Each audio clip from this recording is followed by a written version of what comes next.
Okay, so today I've been working on the Jaguar. I decided that being that it's sitting around here and it's sort of kind of in nice shape, that I should LS swap it.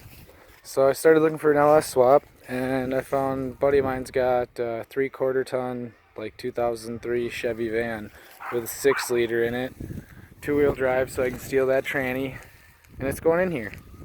But today I got jacked up and sit on tires because I got to cut the cats off so I can go scrap them and make some money. But I did get some pretty cool mirrors. They fit on their mint. Came off a Honda Civic.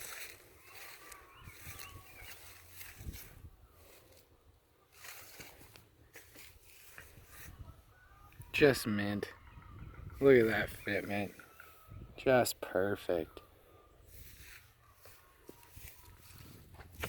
So yeah, that's what I'm doing today.